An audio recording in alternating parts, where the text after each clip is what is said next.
Man, this sport is different. This sport is different. The adrenaline dump too is wild, bro. Listen, it's 4:59, basically 5 in the morning. Can't really sleep. Figured I'd just record videos while it's fresh in my mind. UFC 287 once again lived up to expectation, and it's another really, I don't know, to me, since I've started watching UFC, it's probably one of the greatest cards of all time. And I've said this at UFC 281. This lived up to expectation as well. Obviously, co-main event, Gilbert Burns, Masvidal, wasn't the best fight in terms of, entertainment, but obviously the storyline and what happened after as well, it brings a lot of story behind it. Raul Rosas Jr. Exposed, or at least I shouldn't say exposed, that's a bit rough, but I should say challenged. And there's a lot of work to be done for Raul Rosas Jr. Kevin Holland, beautiful knockout. Rob Font's unexpected, very unexpected KO by Rob Font. But man, beautiful work. That's why this sport is unpredictable. It's unpredictable as it gets. I try make prediction as best as I can, but bro, I was very wrong, man. Remember the first time I ever did a prediction video on this channel? I swear to God, it was for UFC 277, Amanda Nunes versus Juliana Pena, and I got all of them right, and like on the fucking dot, like on the specific round too. It was crazy. So I was like, oh, maybe I'm a prediction expert, but then you quickly realize in MMA, bro, don't bet your money and don't try to be too fucking cocky when it comes to prediction, because this sport is just too unpredictable. You could go, predict and bet your money on like basketball or NHL if you want to, but betting on this sport is really just, you're tossing a coin at this point, it's wild. But the main story, the greatest combat sports story in UFC history, in my opinion, Israel Adesanya, the hunter, now becomes the hunted. All the corny lines are so much cooler now, aren't they? Isn't it crazy? If you say the corniest line, frozen like Elsa, it sounds cool as fuck when he's doing that and the dude is actually frozen like Elsa on the ground. It's just crazy to think about. You can be the corniest person on earth, but if you're successful, guess what? That shit don't fucking matter. The corny lines you say will all become very cool, and it will all become very nice, and they will all become very iconic. It's crazy because, it's true that at times Adesanya, sometimes he be saying crazy shit, sometimes he be saying corny stuff, but that's who he is, and that makes him him. You know what I mean? If there's no corny lines, and if there's no, funny takes about, the fight games and the stuff like that, there's also not that beautiful post-fight interview that he had where he put his heart out. He's a beautiful communicator, and he speaks very well. He articulate his thoughts very well. He's able to, this is something very difficult that not a lot of people are able to do. Like, whatever you think about, your thoughts, you're able to word it and articulate them very, very beautifully. And even though sometimes it comes out a bit corny at times, for the majority of the time, Adesanya just is as smooth as it comes when it comes to speaking his mind. And like I said, that post fight interview was just beautiful. It was inspiring to see. And if I were a fan, a UFC fan, and you've criticized Adesanya in the past 6-7 months after his loss, and you got out the bandwagon and you started criticizing him about being boring, about being too corny, about not being entertaining, about whatever it is, about, having a boogeyman, not being able to, you clown him for the last 6 months. Don't try to get back on the bandwagon now. It pisses me off to see.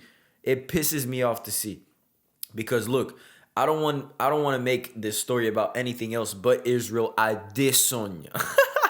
But it's very important to also understand that if you were one of those casual motherfucking fans that disrespected, a fighter that put everything on the line, don't try to get back on the bandwagon now.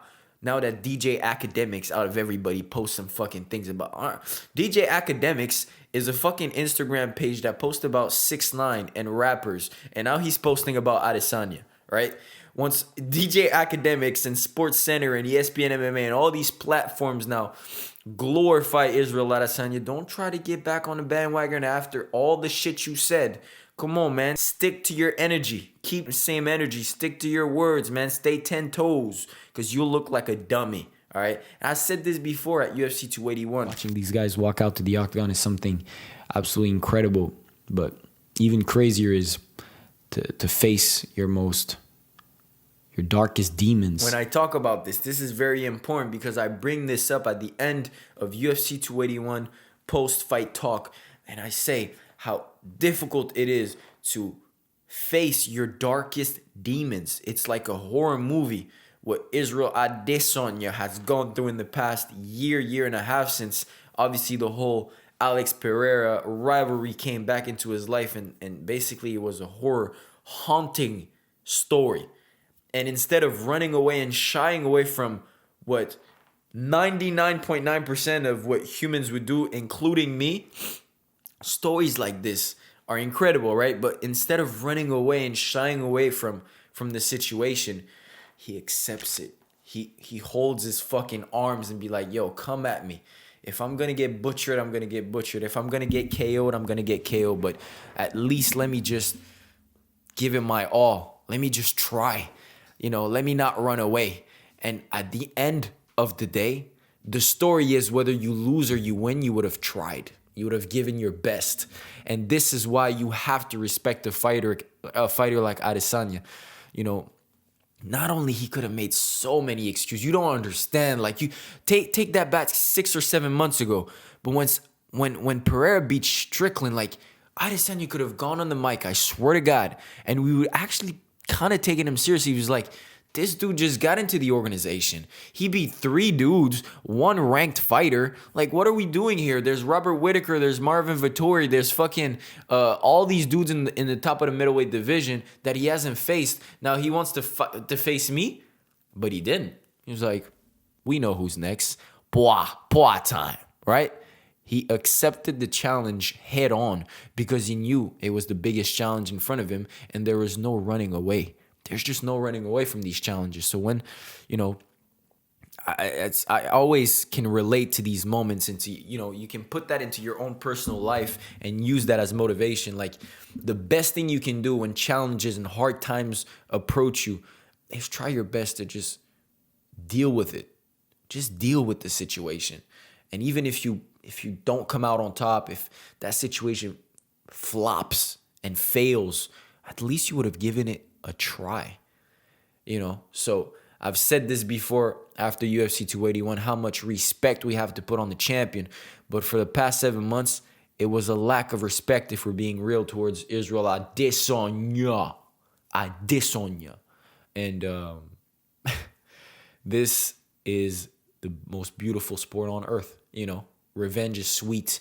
It's very sweet. I'm not going to lie.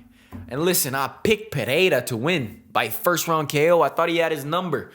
But storylines needs to be written differently. And on the Fighting Business, I'll be posting a video recently. My script makers are on that. That is going to be a beautiful story. A continuation of the video I posted after UFC 281 about the horror movie. The horror movie has now ended. And for Israel Adesanya, the pressure off of his shoulders, that must feel incredible.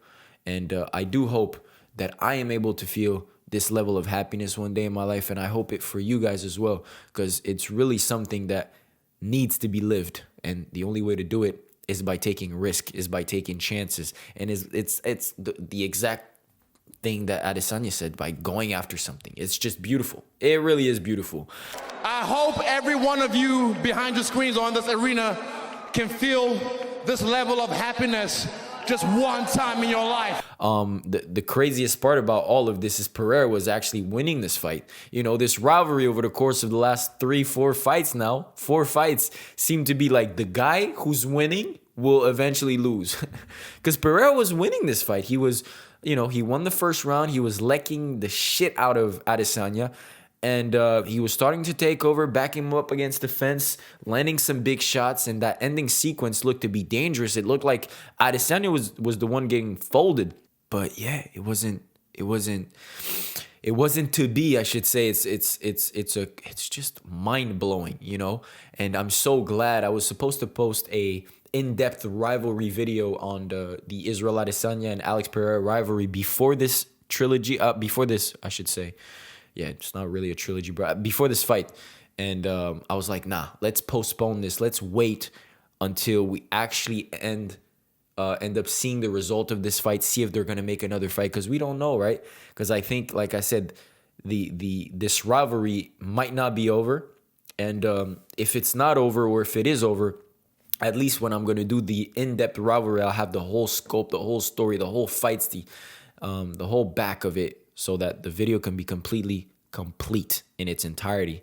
But yeah, like I said, we never know. They might do an MMA trilogy now, a fifth fight, third in MMA. I don't know if Pereira can even make 185 pounds. I heard Dana White he said some stuff about Pereira really struggling to make 185, and obviously we know this, he's really big. So he might as well just go to 205, because also, like, if we're being real, Pereira's chin is not the best, and we've kind of seen it even in the first fight. Like those shots he took in the first fight, I'm not saying they're not hard, but they weren't the cleanest shot. Like, he didn't walk into the shots. He even rolled with some of the punches, but they landed and really wobbled the fuck out of him. So I don't know if it's the cut. You know, obviously cutting a lot of weight is not good for your chin. Maybe it's the age or whatever it is, but he doesn't have the best chin. Like, when he gets touched clean, it's not the best, but he's able to just not get touched because he's so long. So he still could be very, very dangerous for a lot of 205 pounders. He just has to be careful not to get touched or clipped, because it's going to be dangerous against 205 pounders. They possesses even more power than someone like Pereira. I just think he might be able to take punches a bit better at 205 when he's fully hydrated, fully himself, I should say, or, closer to himself. Because, yeah, cutting down to 185 is just not good for your body and for your chin. So at the end of the day, this fight, this storyline, this sport in general, this event should just tell you, take a risk, go after your challenges. I know I repeat myself a lot, and I'm repeating myself from this shit from the post fight at UFC 281, but every time I see these fights happening, I'm like, I can't believe these dudes are putting so much risk, so much pressure on their shoulders. But then I realized that when you win and when you actually make it after, the feeling is something you can't get anywhere else. And to be fair with you, even if you lose at that time, you can be proud of yourself for trying.